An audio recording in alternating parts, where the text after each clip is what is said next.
네, 안녕하세요. 반갑습니다. 저는 국민일보 종교국에서 근무하고 있는 신상목 부장이라고 합니다. 미션 탐사부라는 부서를 맡고 있고요. 주로 주말판을 담당하고 있습니다. 이렇게 귀한 자리에 불러주셔서 감사드리고요.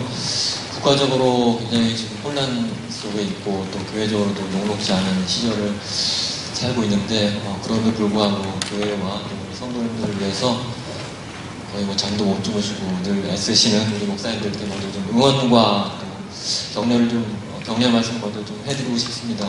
수고 정말 많으시고요.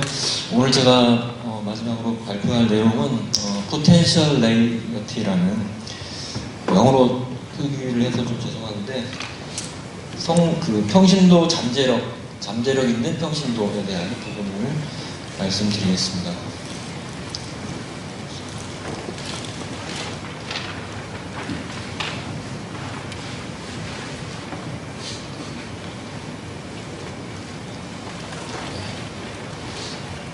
네, 주로 이제 요번에 책으로 나온 한국교회 트렌드 2025에 해당 부분의 부분 내용을 좀 더 요약해서 말씀드리고요.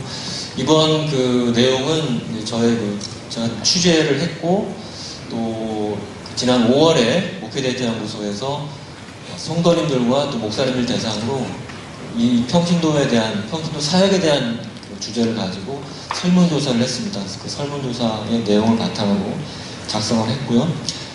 읽어보신 분은 다 아시겠지만 전반적으로 지금 한국교회 상황이 과거에 비해서 훨씬 더 많은 성도님들의 교회사역 참여가 있다라는 것을 확인할 수 있었고요. 특별히 그동안에 이제 전통적으로 목사님들의 영역이라고 볼 수 있었던 설교라든지 아니면 교육부서 담당이라든지 그런 이제 심지어는 장례식 직전이나 결혼식 주례까지도 일부 교회에서는 목사님을 대신하여 성도님들도 참여하고 있는 걸로 나타났습니다. 그래서 그런 이제 흐름들의 변화들 그리고 앞으로 더 어떻게 전개될 것인지 그러면 교회가 앞으로 더 어떻게 할 것인지에 대해서 말씀을 드리겠습니다. 네, 우선 보시면서 아마 이제 교회 지금 사역을 하시면서 다 느끼실 텐데요. 여러분들 교회가 어떤 상황이시고 또 이 내용과는 어떻게 좀 차이가 있는지 한번 비교해 보시면서 들어주시면 좋을 것 같습니다. 우선 청빙 광고, 교회 교육전도사 청빙 광고가 예전에 비해서 많이 달라졌습니다. 지금은 이제 예전에는 신학 전공자이라든가 어떤 타 교회 경험을 가지신 그런 분들을 많이 선호했었는데 지금은 이제 구인난을 겪고 있기 때문에 그런지 그런 문구 자체가 좀 없어지는 편입니다. 아예 그냥 신학 전공 아니어도 되고 또 학력은 그냥 일반 대학 졸업에도 좋다 이런 이제 식의 문구들이 많이 등장하고 있습니다. 그래서 그런지 이제 현장의 좀 분위기를 보니까 전도사님이 거의 금도사가 됐다. 정말 하늘의 별따기다 부하기가 이런 말들이 많은 것 같습니다. 그래서 어떤 교회 같은 경우는 그렇게 구인 광고를 냈는데 3년을 기다렸는데도 안 왔다. 이제 한 분이 냈는데 나이는 이제 60대가 되신 늦게 이제 신앙하시고 어떤 사역하시려는 그런 분들이 지원을 했더라 이런 말씀도 있고요. 아무래도 이제 그런 지금 상황이 보니 지금 몇 년 전부터 한국교회 안에 지금 보여지고 있는 이른바 부교역자 기피 현상이라고 하는 사실은 좀 안타까운 현실이기도 한데요. 작년에 이제 한국교회 트렌드 2024에서도 이 기피 현상에 대해서 하나의 주제로 다룬 적이 있습니다. 어쨌든 이런 현실과 또 헌신, 사명 이런 사이에서 좀 어려워하는 고민하고 있는 우리 교역자는 좀 많은 것 같고요. 결국은 그런 이제 기피 현상으로 구인난을 겪게 되고 그렇게 되면서 이제 어쩔 수 없이 부교육자 또는 교육전도사를 교회 안에 정말 귀한 또 헌신된 열심히 있는 성도님들을 기용하는 그런 상황입니다. 그래서 이제 그런 지금 현실이 지방이나 중소형 교회로 갈수록 조금 더 심각한 것으로 보여집니다. 네, 이제 그러다 보니까 실제로 이제 교회들마다 성도님들을 많이 활용을 하고 계십니다. 예를 들면 어떤 A교회 같은 경우인데요.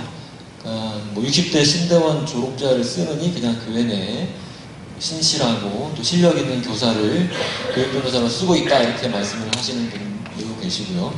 또 이제 B교회 같은 경우는 이제 아예 구체적으로 어떻게 쓰시냐고 물어보니까 과거에 이제 교회학교 교사를 하고 계시거나 아니면 부장집사님을 오래 하셨던 그런 경험들을 갖고 있는 성도님들을 아예 교육전도사로 세워서 이렇게 활용을 하시고요. 또 아무나 쓰는 건 아니더라고요. 그 분들이 다 나름대로 전문성을 갖고 있는 분들이었습니다. 뭐 아동 상담학을 전공한다든가 교육학을 하신 분들, 이런 분들을 이렇게 기용을 하고 있고요.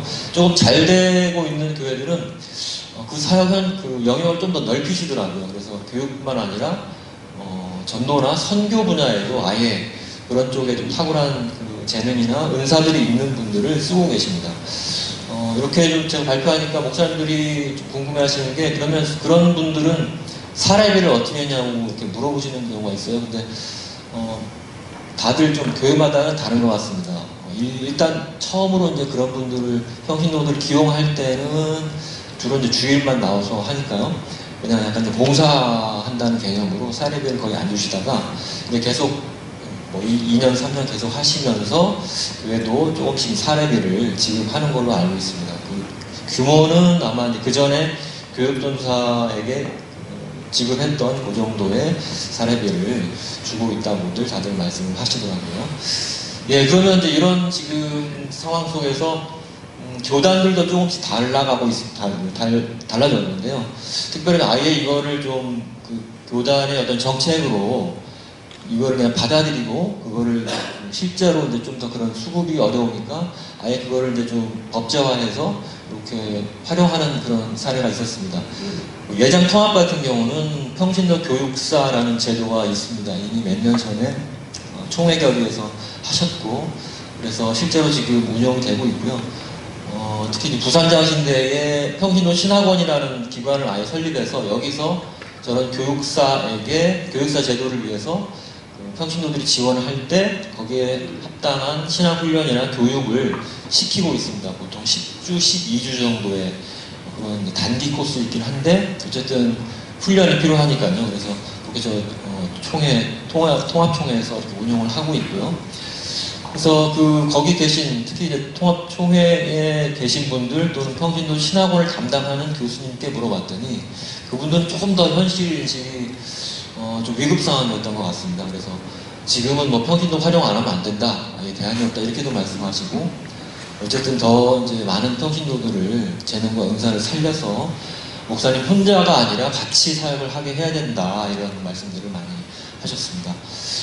이런 지금 교육사 제도는 이제 통합뿐만 아니라 기장 측에서도 지난 총회, 작년 총회에 한번 논의가 됐었고요. 안건이 올라왔었고, 사실은 지난 9월에 어떻게 보면 이제 결정을 하셔야 되는데 요번에 1년 더 연구하기로 유예가 됐습니다. 그 이유는 지금 평신도 교육사가 생기면 정식 교육자도 아니고 또 성도인데, 그러면 이제 교회 항존직, 집사, 권사, 장로, 그 직분에 어떻게 그런 배치가 될 것이냐라고 하는 그런 좀 유명한 문제가 있어서 그거를 좀 더 연구하자는 측면에서 이제 기장은 이번에 1년을 연구했고요.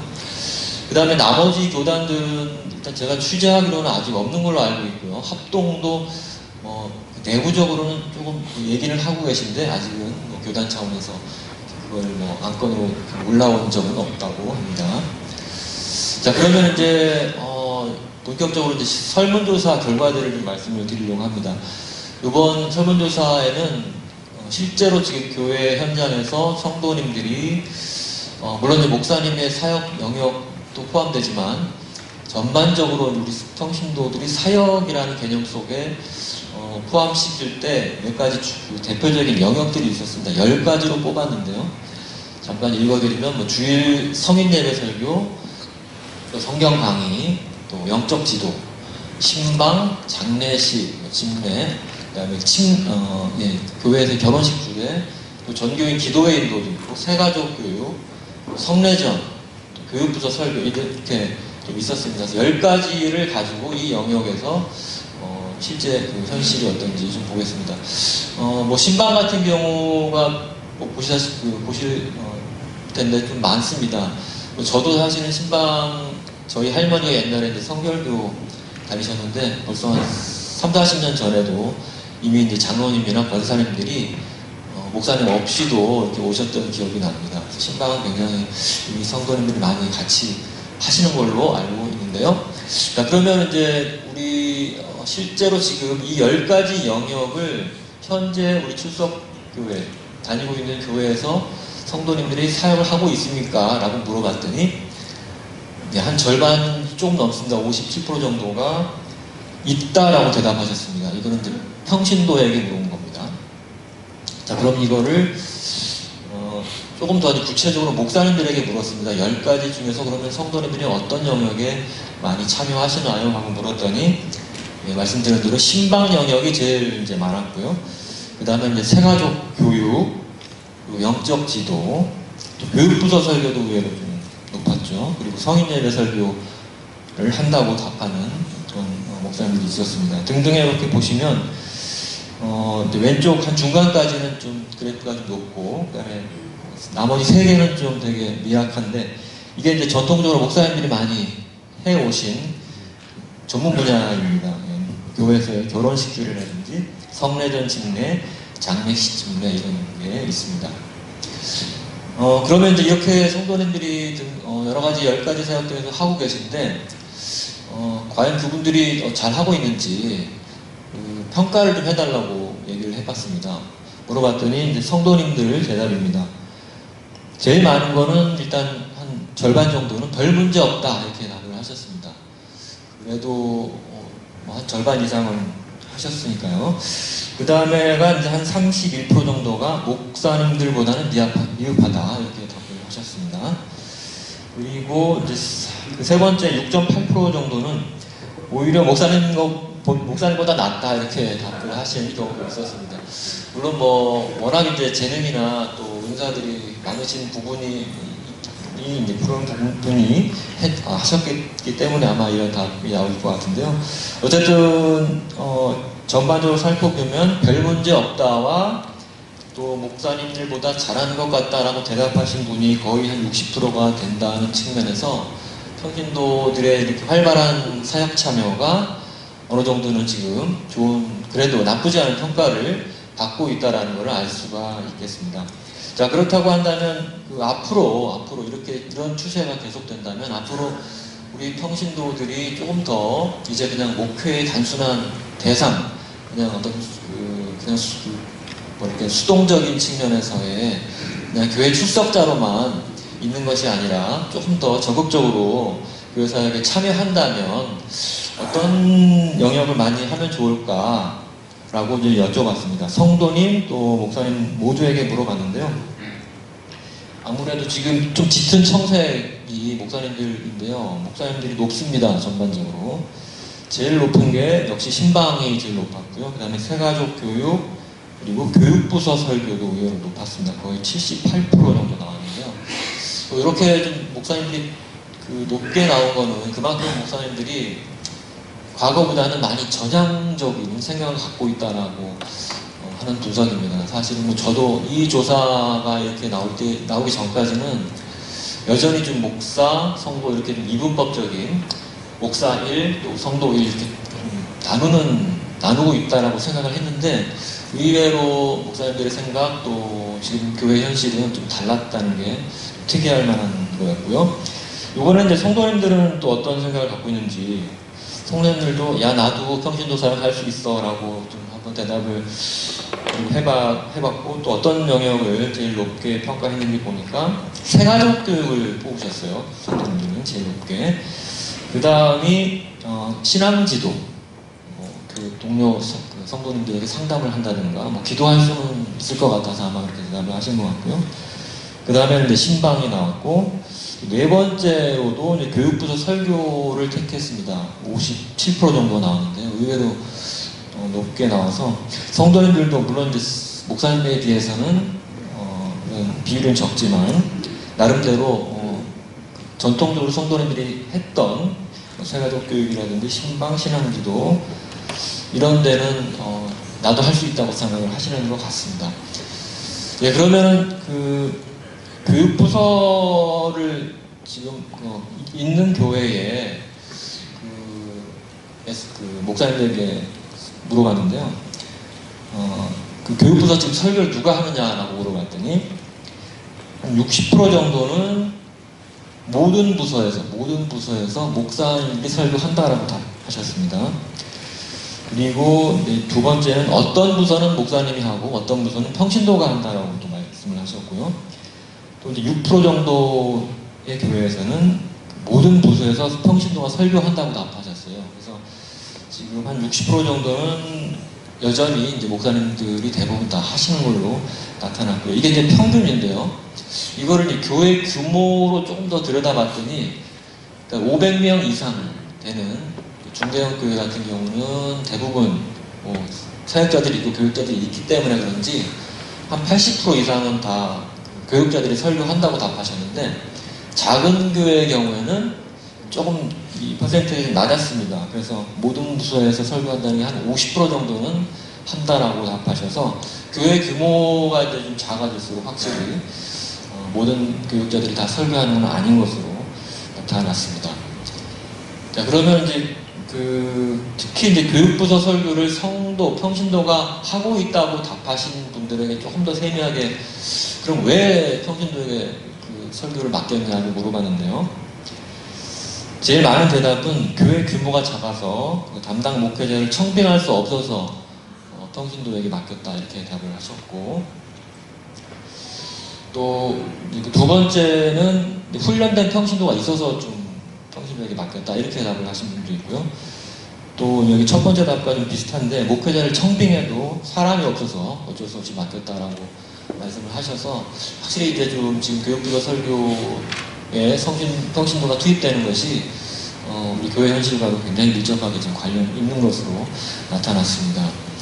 자, 그렇다고 한다면 이제 과연 앞으로 우리 성도님들이 이런 설교 분야뿐만 아니라 다른 교회 사역 전반적인 영역에서 교육자를 대체할 수 있는가, 이런 약간 좀 도전적이고 조금 미묘한, 좀 민감한 질문도 한번 드려봤는데요. 대체 가능한가라고 질문을 드렸는데, 목사님들은 우선 이렇게 답을 하셨습니다. 59% 정도가 찬성했습니다. 대체 가능하다고 대답하셨고, 또 매우 찬성도 거의 한 20% 가까이 나왔습니다. 그래서 이걸 더하면은 거의 한 80% 가까이 됩니다. 78%가 되는데요. 목사님들이 의외로 굉장히 열려 계시더라고요. 그래서 성도들이 해도 됩니다, 충분히 대체 가능합니다라고 이렇게 답을 하셨습니다. 반면에 이제 성도님들은 아무래도 이만큼 미치지 못했습니다. 찬성한 편은 한 46% 정도 나왔고요. 매우 찬성은 한 9%. 더해서 한 55% 정도가 평신도도 할 수 있겠습니다 라고 대답을 하셔서, 목사님과 성도님의 견해 차가 이렇게 좀 한 23% 정도 나타나는 걸로 나와서, 확실히 지금 목사님들은 성도님들보다 이런 평신도에게 사역을 맡기는, 평신도 사역에 굉장히 열려 계시는 것을 확인할 수 있었습니다. 아무래도 제가 드는 생각은 목회의 지금 현실이 이렇게 녹록지 않고 어쩔 수 없이 지금 부교육자를 찾기 어렵기 때문에 이렇게 현실적으로 경험하시고 계시기 때문에 그렇게 또 말씀을 하신 것 같고요. 또 과거에 이제 신학을 하시면서 평신도 신학이나 또 목하는 목사님의 평신도를 깨운다라는 그런 책들이나 여러 가지 평신도를 이렇게 깨우는 그런 사역의 중요성들을 많이 자료나 이런 걸 접하셨기 때문에 더 열려 계신 게 아닌가 하는 생각을 해봅니다. 그러면 이제 과연 그렇다고 한다면 평신도들에게 어떤 준비를 해야 되는가, 현실적으로 그런 질문들이 일어날 수밖에 없는데요. 목사님들의 경우에는 성경교육이나 신학훈련을 꼭 해야 된다, 제일 많았고요. 그 다음에 교회에서 평신도 사역에 대한 공감대가 또 형성돼야 된다. 그냥 물론 아무나는 아니지만 어떤 특정인을 시켰을 때 다른 동료 평신도라든지 다른 사람들이 또 오해할 수 있거나 또 시기 질투도 할 수 있겠죠. 그래서 그런 것들을 좀 위험에 방지하기 위해서는 전체적인 교회 공감대가 필요하다는 말씀이고요.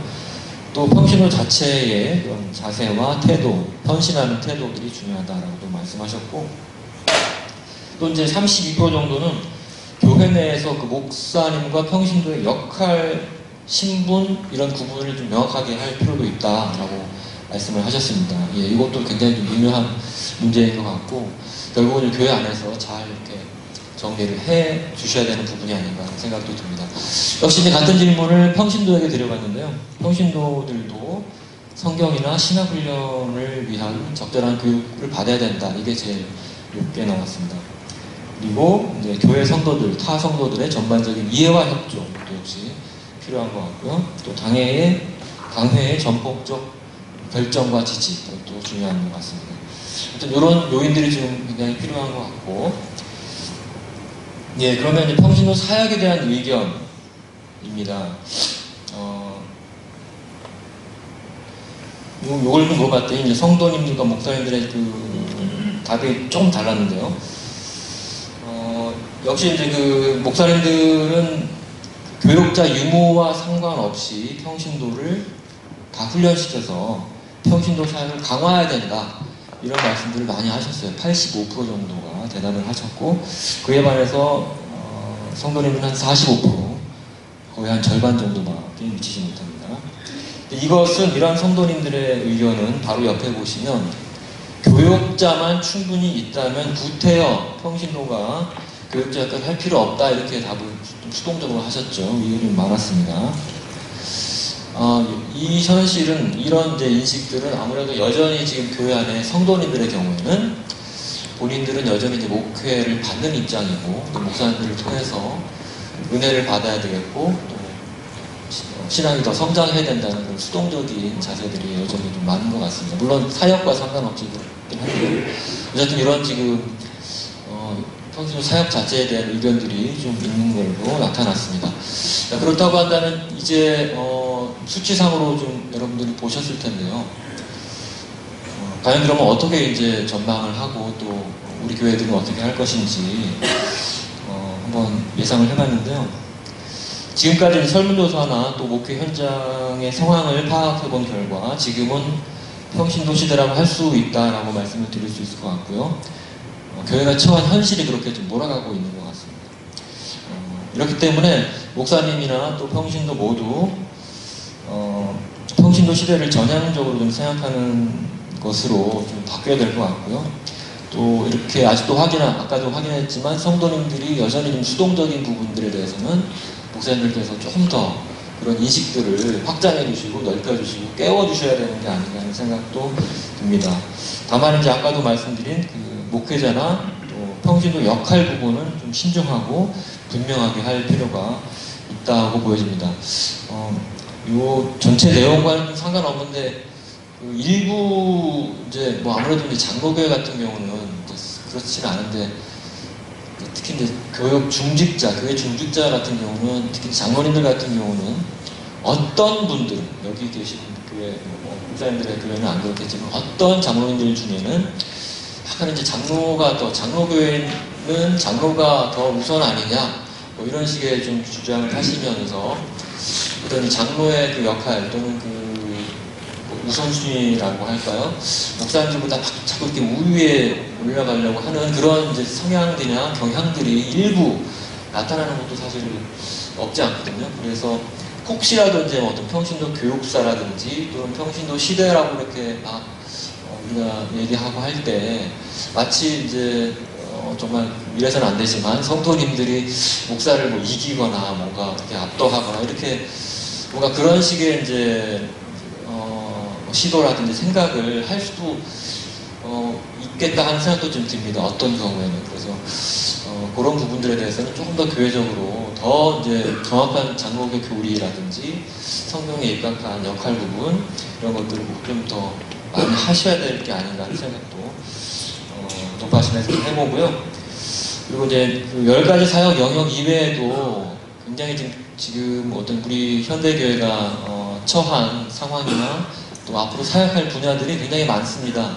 대전도 마찬가지겠지만 지금 이제 우리나라 국내 이주민, 해외 이주민도 굉장히 많이 살잖아요. 거의 300만 명이 산다고 하는데 그래서 우리 그런 이제 다문화 이웃들을 또 교회가 다가가고 그들에게 선교하고 전도하는 입장에서 이런 그 10가지 영역 이외에도 그런 특수한 그런 사역들에 대해서 더 거기에 잘 알고 있는 그 분야에 공통한 또 전문가인 우리 성도님들을 더 사용하고 기용하셔야 될 것 같아요. 그래서 그런 분야들을 좀 찾아주시고 해주시면 더 어떨까 하고요. 또 뭐 Z세대라든지 여러 가지 다음 세대 굉장히 다르잖아요, 우리랑. 그래서 그런 이제 세대를 향한 선교나 전도에도 성도님들의 더 적극적인 참여가 필요한 것 같습니다.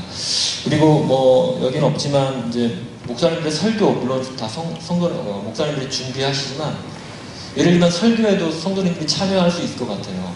그러니까 지금 충신교회 박동순 원로 목사님 계신데 박 목사님이 이제 담임하실 때 그런 얘기를 저희랑 같이 하신 적이 있었는데 설교를 자기가 준비하실 때 예화를 만들 때 성도님들의 도움을 자기가 요청을 한다고 하시더라고요. 그래서 모든 분야를 다 목사님들이 아는 게 아니기 때문에 어떤 특정 분야, 경제라든지 뭐 과학이라든지 이런 분야의 예화를 만들 때 해당 분야 전문가인 성도님들에게 전화를 해가지고 이 얘기가 맞는지 확인을 하신다고 하더라고요. 그래서 그렇게 자기가 이제 설교도 이 성도님들과 같이 만들어간다, 같이 확인한다 이렇게 말씀하신 적이 있어서 뭐 그런 것도 굉장히 저는 좋은 인상을 받았는데요.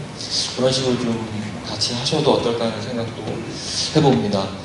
그리고 제 책에는 이제 사례로 썼는데 완도 성광교회라고 굉장히 평신도사역이 활발한 그런 교회입니다. 작년 성도는 한 500명밖에 안 되는데 성도님들의 그 봉사 영역을 맡은 각 위원회가 있는데요. 위원회는 1000개가 넘어요. 그러니까 작년 수보다 훨씬 더 많은 그런 봉사 영역이 있고 성도님들은 매년 그 연말에 내년에 봉사할 위원회에 이렇게 지원하게 되는데 뭐 1인 뭐 2개, 3개씩 해도 된다고 합니다. 그래서 그런 이제 위원회가 더 돌아가고요. 그래서 목사님은 그 정우경 목사님이라는 분은 설교와 성찬밖에 본인이 하지 않는다고 하시더라고요. 나머지는 전부 다 성도님들이 맡아서 한다고 하셔서 홍성사에서 나온 책인데 굉장히 얇고 금방 읽으실 수 있습니다. 아주 저는 읽으면서 정말 입이 다물어지지 않을 정도로 놀랍고 그랬는데요. 책을 한번 보시면 굉장히 좀 쇼킹했습니다. 그래서 성도님들이 얼마나 더 정말 본인의 은사와 재능을 충분히 발휘할 수 있는지 엿볼 수 있었던 그런 책이었습니다. 그러면 이제 마지막으로 제가 이렇게 정리하면서 좀 이렇게 제안드리고 싶다고 했던 좀 생각들이 있었는데 우선 평신도라는 용어입니다. 사실은 이 평신도 용어가 저도 지금 쓰고 있고 책에도 어쩔 수 없이 썼지만 굉장히 좀 어떻게 보면 계급적인 측면이 있는 것 같아요.